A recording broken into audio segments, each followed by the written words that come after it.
Capítulo 2. A apresentação. Ver alguém comer um sanduíche com eloquente prazer diante de quem estava para se matar era uma cena surreal. Parecia extraída de um filme. O suicida fechou parcialmente os olhos, aumentou um pouco a frequência respiratória e contraiu ainda mais os músculos da face. Não sabia se atirava, se gritava, se bronqueava com o estranho. O ofegante bradou altissonante: "Se manda, eu vou me atirar!" E ficou a um fio de cair. Parecia que dessa vez ele realmente se esborracharia no chão. A multidão sussurrou apavorada, e o chefe de polícia colocou a mão nos olhos para não ver a desgraça. Todos esperavam que, para evitar o acidente, o estranho homem se retirasse imediatamente da cena. Ele poderia dizer, como fizeram o psiquiatra e o policial: "Não faça isso, eu vou embora." Ou dar um conselho do tipo: "A vida é bela, você pode superar seus problemas. Você tem muitos anos pela frente." Entretanto, num sobressalto, colocou-se rapidamente em pé e, para assombro de todos, em especial do suicida, bradou um poema filosófico em voz alta. Declamava-o para os céus e apontava as mãos na direção daquele que queria exterminar seu fôlego de vida. Seja anulado no parêntese do tempo o dia em que este homem nasceu. Que na manhã desse dia seja dissipado o orvalho que umedecia a relva. Que seja retida a claridade da tarde que trouxe júbilo aos caminhantes. Que a noite em que este homem foi concebido seja usurpada pela angústia. Resgate-se dessa noite o brilho das estrelas que pontilhavam o céu. Recolham-se da sua infância seus sorrisos e seus medos. Anulem-se da sua meninice suas peripécias e suas aventuras. Risquem-se da maturidade seus sonhos e pesadelos, sua lucidez e suas loucuras. Após ter recitado o poema a plenos pulmões, o estranho expressou um ar de tristeza e, abaixando o tom de voz, disse: "O número 1", sem dar qualquer explicação da contagem. A multidão, atônita, perguntava-se se aquilo não era uma peça de teatro a céu aberto. Tampouco o policial sabia como reagir. Seria melhor intervir ou continuar acompanhando o desenrolar dos fatos? O chefe dos bombeiros olhou para o psiquiatra, pedindo explicações. Confuso, ele disse: "Não conheço nada na literatura sobre anular a existência, recolher sorrisos. Não entendo de poesia. Deve ser mais um maluco." O suicida ficou pasmado, quase em estado de choque. As palavras do forasteiro ecoaram em sua mente, sem que ele lhes desse permissão. Indignado, reagiu com violência. "Quem é você para querer assassinar o meu passado? Que direito tem de destruir minha infância? Que ousadia é essa?" Após agredir o invasor com essas frases, caiu em si e pensou: será que não sou eu o autor desse assassinato? Mas lutava para dissipar qualquer ponderação. Vendo-o circunspecto, o misterioso homem teve o atrevimento de provocá-lo ainda mais. Cuidado, pensar é perigoso, principalmente para quem quer morrer. Se quiser se matar, não pense. O suicida ficou embaraçado. Fora fisgado pelo invasor. Pensou consigo: esse sujeito está me encorajando a morrer, ou o que será? Será que estou diante de um sádico? Será que ele quer ver sangue? Sacudiu a cabeça como se assim pudesse interromper seus devaneios, mas os pensamentos sempre traem os desejos impulsivos. Percebendo a confusão mental do suicida, o estranho homem falou com suavidade, mas com não menos contundência. "Não pense, porque se você pensar, vai perceber que quem se mata comete homicídios múltiplos. Mata primeiro a si e depois aos outros, os que ficam. Se pensar, entenderá que a culpa, os erros, as decepções e as desgraças são privilégios de uma vida consciente. A morte não tem esses privilégios." Em seguida, o forasteiro saiu do estado de segurança e passou para o de angústia. disse o número 4 e movimentou indignadamente a cabeça. O suicida ficou paralisado. Queria rejeitar as ideias do forasteiro, mas elas lhe pareciam um vírus penetrando nos circuitos de sua mente. Que palavras eram aquelas? Perturbado e tentando resistir às reflexões, enfrentou o forasteiro. Quem é você que, em vez de me poupar, me confronta? Por que não me trata como um miserável doente mental digno de pena? E, aumentando o tom de voz, decretou: Cai fora! Sou um homem completamente acabado. Em vez de se intimidar, o estranho homem perdeu a paciência e censurou o seu interlocutor perturbado. Quem disse que você é uma pessoa frágil ou um pobre deprimido que esgotou o prazer de viver? Ou um desprivilegiado, um frustrado? Ou um moribundo que não consegue carregar o peso das suas perdas? Para mim, você não é nada disso. Para mim, você é apenas um homem orgulhoso preso na sua gaiola emocional, alienado de misérias maiores que a sua. O suicida colocou as 2 mãos para trás e se afastou, assustado, da linha de tiro em que se encontrava. Com raiva e a voz já embargada, indagou: Quem é você para me chamar de orgulhoso? Um prisioneiro em minha gaiola emocional? Quem é você para dizer que estou alienado de sofrimentos maiores que os meus? Ele sentia-se alvejado no peito, sem ar. O intruso acertara na mosca. Seus pensamentos penetraram como um raio nos recônditos de sua psique. Naquele momento, o triste homem pensou no pai, que lhe esmagara a infância. Lhe causara muita dor. Seu pai, emocionalmente distante, alienado, enclausurado em si mesmo, mas o suicida não tocava nesse assunto com ninguém. Era-lhe extremamente difícil lidar com as cicatrizes do passado. Atingido por essas recordações angustiantes, disse em tom mais ameno, com lágrimas nos olhos: Cale-se! Não fale mais nada. Deixe-me morrer em paz. Ao perceber que havia tocado numa ferida profunda, o homem que o questionava diminuiu também o tom de voz. Eu respeito a sua dor e não posso elaborar nenhuma tese sobre ela. Sua dor é única, e é a única que você consegue realmente sentir. Ela te pertence e a mais ninguém. Essas palavras iluminaram os pensamentos do homem quase em prantos.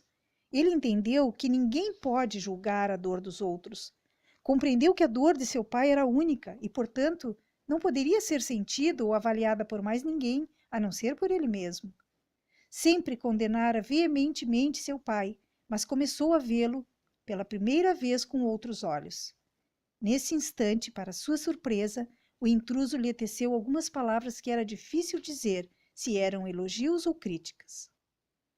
Para mim, você é também um ser humano corajoso, pois tenciona esmagar seu corpo em troca de uma longa noite de sono no claustro de um túmulo. É, sem dúvida, uma bela ilusão. E interrompeu seu discurso para que o suicida se desse conta das consequências imprevisíveis de seu ato. Mais uma vez o homem deprimido interrogou-se sobre aquela estranha figura que havia surgido para atrapalhar seus planos. Que homem era esse? Que palavras? Uma noite de sono eterno no claustro de um túmulo. Essa ideia lhe causava repugnância. Porém, insistindo em levar seu projeto adiante, rebateu. Não vejo motivo para continuar essa merda de vida, resmungou veementemente e franziu a testa, atormentado pelas ideias que vinham sem pedir licença. O forasteiro calibrou a potente voz e o confrontou energicamente. Merda de vida? Mas que ingratidão! Seu coração nesse instante deve estar querendo rasgar seu tórax e protestar com lágrimas de sangue o extermínio da vida. E com rara eloquência mudou o timbre, tentando traduzir a voz do coração do suicida. Não, não, tenha compaixão de mim. Eu bombeei seu sangue incansavelmente, milhões de vezes. Supri suas necessidades. Fui seu servo sem reclamar. E agora você quer me calar? Sem nem me dar direito de defesa? Ora, eu fui o mais fiel dos escravos. E qual é o meu prêmio? Qual a minha recompensa? Uma morte estúpida? Você quer interromper minha pulsação só para estancar seu sofrimento? Ah, mas que tremendo egoísta você é! Quem me dera eu lhe pudesse bombear coragem. Enfrente a vida, seu egocêntrico. E, instigando o suicida, pediu que ele prestasse atenção no peito para perceber o desespero do seu coração. O homem sentiu a camisa vibrar. Não notara que seu coração estava quase a explodir. Parecia que de fato estava gritando dentro do peito. O suicida arrefeceu. Ficou impressionado com o impacto da fala daquele estranho em seus pensamentos, mas quando parecia derrotado, mostrou o pouco de determinação que lhe restava. Já me sentenciei à morte. Não há esperança. O maltrapilho então lhe deu o golpe derradeiro. Você já se sentenciou? Você sabia que o suicídio é a condenação mais injusta? Porque quem se mata executa contra si mesmo uma sentença fatal, sem ao menos se dar o direito de defesa. Por que se autocondena sem se defender? Por que não se dá o direito de argumentar com seus fantasmas, encarar suas perdas e lutar contra suas ideias pessimistas? É mais fácil dizer que não vale a pena viver. Você é realmente injusto consigo mesmo. O estranho demonstrava saber com maestria que os que tiram a própria vida, ainda que planejem sua morte, não têm consciência das dimensões do fim da existência. Sabia que se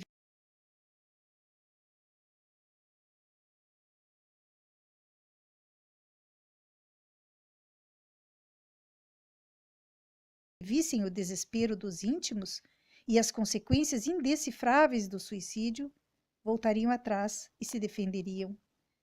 Sabia que nenhuma carta ou bilhete poderia ser atestado de defesa. O homem, do topo do edifício São Pablo, havia deixado uma mensagem para seu único filho, tentando explicar o inexplicável. Ele também já tinha comentado com seus psiquiatras e psicólogos sobre suas ideias de suicídio. Fora analisado, interpretado, diagnosticado e ouvira muitas teses sobre suas deficiências metabólicas cerebrais, bem como fora encorajado a superar seus conflitos e ver seus problemas sob diversos ângulos. Mas nada tocava aquele rígido intelectual. Nenhuma dessas intervenções ou explicações o retirou do seu atoleiro emocional. O homem era inacessível. Mas estava pela primeira vez atordoado por aquela pessoa estranha que o interpelava no topo do edifício. A julgar pelas vestes e pela aparência humilde, tratava-se de um miserável que pedia esmolas. Contudo, as ideias e o discurso deixavam entrever um especialista em abalar mentes impenetráveis. Suas palavras geravam mais inquietação que tranquilidade. Parece que sabia que sem inquietação não há questionamento, e que sem questionamento não se encontra alternativas, não se abre o leque de possibilidades. A ansiedade do suicida aumentou tanto que ele acabou por decidir fazer ao forasteiro uma pergunta. Resistira muito a fazê-la, pois havia presumido, pelos primeiros embates, que entraria num campo minado. E entrou. Quem é você? O suicida ansiava por uma resposta curta e clara, mas ela não veio. Em vez disso, mais uma rajada de indagações. Quem sou eu? Como você ousa perguntar quem eu sou, se não sabe quem você é? Quem é você que procura na morte silenciar sua existência diante de uma plateia assombrada? Tentando desdenhar do homem que o interpelava, o suicida retrucou com certo sarcasmo. Eu? Quem sou eu? Sou um homem que em poucos momentos deixará de existir, e já não saberei quem sou e o que fui. Pois eu sou diferente de você, porque você parou de procurar a si mesmo, tornou-se um Deus, enquanto eu diariamente me pergunto, quem sou? E mostrando astúcia, fez outra pergunta. E quer saber qual é a resposta que encontrei? O suicida, constrangido, meneou a cabeça dizendo que sim. O forasteiro prosseguiu. Eu lhe respondo se primeiramente me responder. De que fonte filosófica, religiosa ou científica você bebeu para defender a tese de que a morte é o fim da existência? Somos átomos vivos que se desintegram para nunca mais resgatar a sua estrutura? Somos apenas um cérebro organizado ou temos uma psique que coexiste com o cérebro e transcende seus limites? Que mortal o sabe? Você sabe? Que religioso pode defender seu pensamento se não usar o elemento da fé? Que neurocientista pode defender seus argumentos se não usar o fenômeno da especulação? Que ateu ou agnóstico pode defender suas ideias sem margem de insegurança e sem distorções? O forasteiro parecia ter conhecido e ampliado o método socrático. Fazia intermináveis indagações. O suicida ficou atordoado com essa explosão de perguntas. Era um ateu, mas descobriu que seu ateísmo era uma fonte de especulação. Como muitos normais, dissertava teses sobre esses fenômenos com uma segurança insustentável, sem nunca debatê-las, isentas de paixões e tendências. O homem de roupas rotas e semblante circunspecto dirigia sua máquina de perguntar também a si mesmo. E antes de receber qualquer resposta definitiva ou provisória de quem o ouvia, deu um ultimato. Somos dois ignorantes. A diferença entre nós é que eu reconheço que sou.